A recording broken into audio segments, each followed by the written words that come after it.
It is the first T20 International live from Queen's Sports Club. It is Zimbabwe versus Pakistan.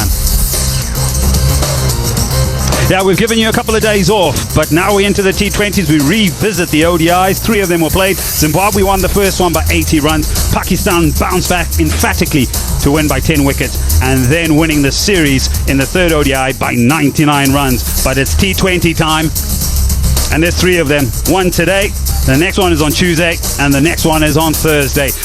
It is a Sunday. The crowd has started to make their way in. There's a long line behind our commentary box to get into the ground. And we're so excited for this encounter between Zimbabwe and Pakistan, and so will that crowd. Deck chairs. I mentioned it is a weekend, so the young will be also in. It's a day off away from school. It's the weekend, and then into the workday tomorrow.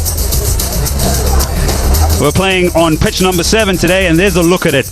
It looks very dry, but it also looks quite compact. A few days ago, cloudy conditions, but the last 2 days we've had really hot, warm, dry conditions out here in Bulawayo. So on face value, it looks a pretty good one. Average first innings total on that surface is 155, batting first.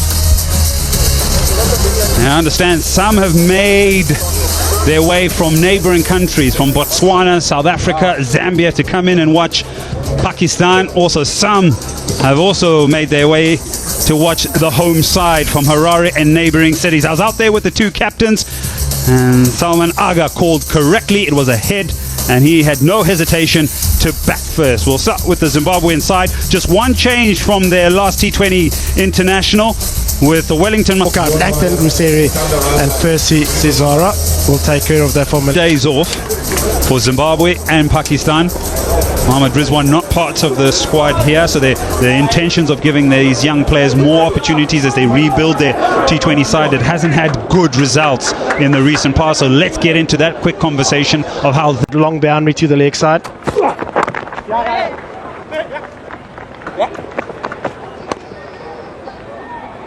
Yeah, good point. As much as you manage that, you've also got to decide where you bowl your spinners and your seamers. Oh, outside edge, and it's been put down. Chance gone a begging to end the over. It's 3 without loss. Just to give him that half a yard to the right, and would have been pretty regulation, and 2 hands would have helped as well. Swing of the bat. Thick outside edge. This one runs away for 4.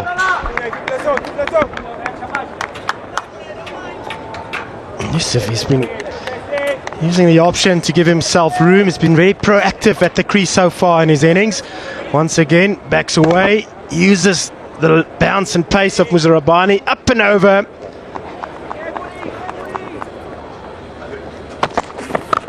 Oh yes, the first half a dozen, and it's some shot over backward point. Wow, we just talked about that being the longer boundary today, and that sort of strike from Yusuf made it look very close indeed. Back of a length, stands up, throws the hands through the line, opens the face, and off the middle of the bat, giving himself room, trying to access the offside. Tries, Wellington Masakadza. Richard Ngarava, the pair comes together, and Yusuf has to go. Ngarava got his man, almost had him the previous over. This time it's a fielder that snaffles the catch. Hard length, and in-between length forces Yusuf to lose his shape. Contact's not desired, and he needs to walk back. It's Pakistan, 18 for 1. Over. Usman Khan was a bright shining light, one of the main performers in Australia. Different series for him to play. Outside edge has been put down. I just mentioned a change in the field by the captain. It goes straight to the captain, and it's grasped. Don't bowl there. This could be another 6. Square of the wicket. Some shots again. You can't give any Pakistan player room outside the off stump, especially a man in form. You bowl there, He will collect, he will fetch. Types of foods that he eats. Heaved away. That'll be 4. I was just thinking to myself, Gwandu's been so good the first 3 deliveries. He sort of had to know that Usman was going to look to get a boundary of him. Maybe the time for a slow ball. Ends up going hard length again. Got to vary your pace on the surface. It's a good batting surface. Oh, delicate. This is neatly played for 4. Just talking about the variations. Still no slower balls from Gwandu. Usman uses the pace late under the eyes, guides it down to third man. Remember, he's in the circle to have that mid-wicket on the boundary as per 10 angles. Runs. Picks the gap again, and it's just a fraction of width.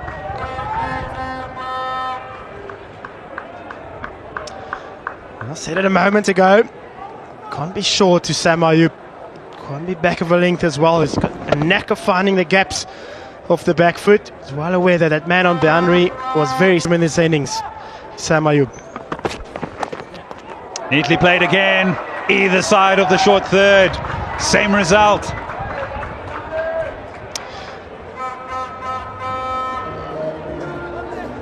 Soft touch. Good skill. Sam Ayub. Even finer this time. He uses the pace. Lets the ball in the air, and is that a chance? It is. Trevor Gwandu completes the catch. Pakistan lose their second. It's the big one. Yeah, it's a big scalp. And guess who? It's the experience of Mazakadza. The first one he bowled at Saim Ayub. He bowled it towards the leg stump, but this different. And he prevails. Couldn't get the elevation and force behind that stroke. Saim Ayub. Good contribution of 24. It's 57 for 2 Pakistan. Bowled it even wider. That's in the air. This is going to travel. That's a 6. After 27 deliveries, a boundary. It had to come. You saw it in the previous shot where he went across the stumps and tried to access the leg side boundary. It's the shorter one, 65 meters. This time he's picked the straighter option. And oh, big shot. This makes a great sound off the bat. Goes all the way for 6.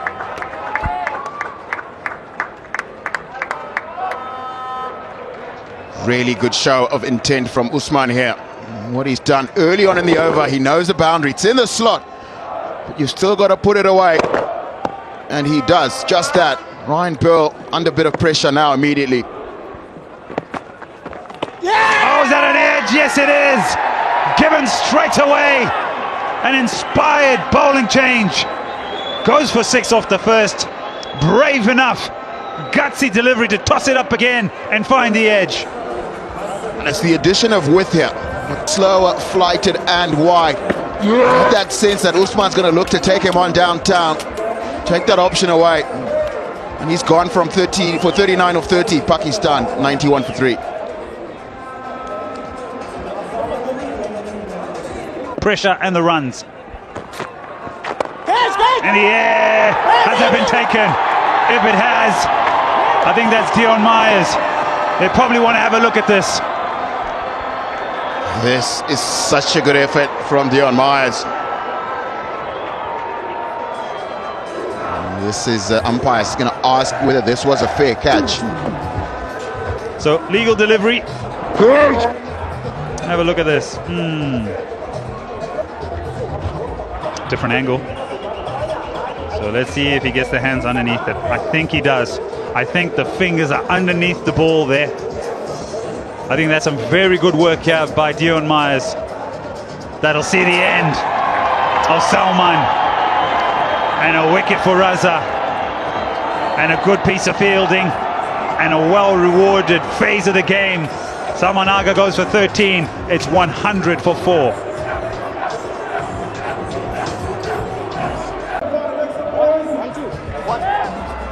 Irfan Khan. 7 matches, again young. into the international stage. His work is going to be cut out here because Zimbabwe are Involved, normally a good indicator.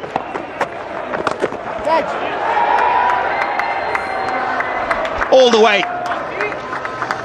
The youngster in the crowd tried to hang on to that one, didn't manage to, but just loosened the shackles this one. That Wilfer saw much needed for Pakistan. But on this occasion, a little bit straighter.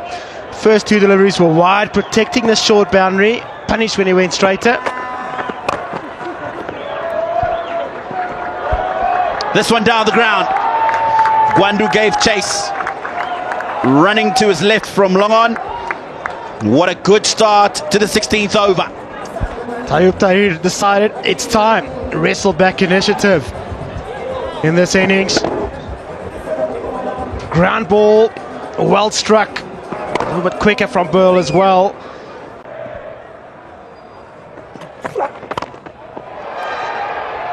That's what I'm talking about. Won't go into the boundary, but he'll play the shot with no risk in it because of that fielder. Now, is there a run-out chance? There was one, certainly. Yeah, it would have been short.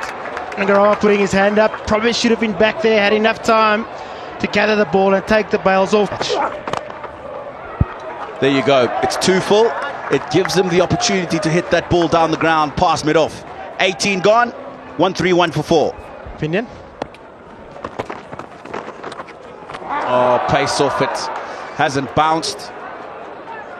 And Marumani hasn't got his body behind the line of the ball. You would know about that, Morne.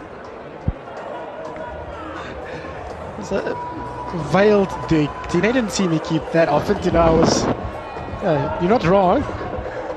Did make my fair share of mistakes. Muzarabani did all the hard work there. Just didn't stay down long enough.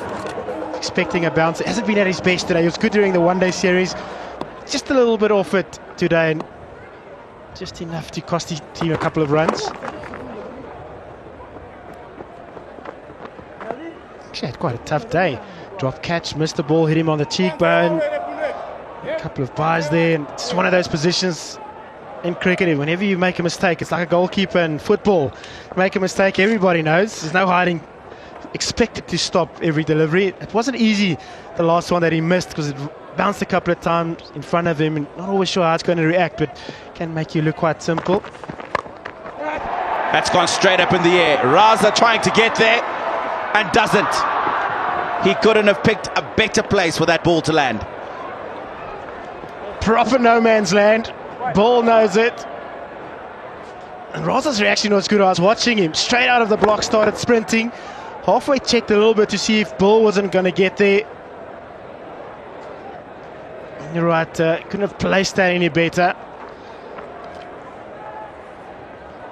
It's been a good over from Muzarabani. Creating chances. Oh, that's carved away. Poor delivery.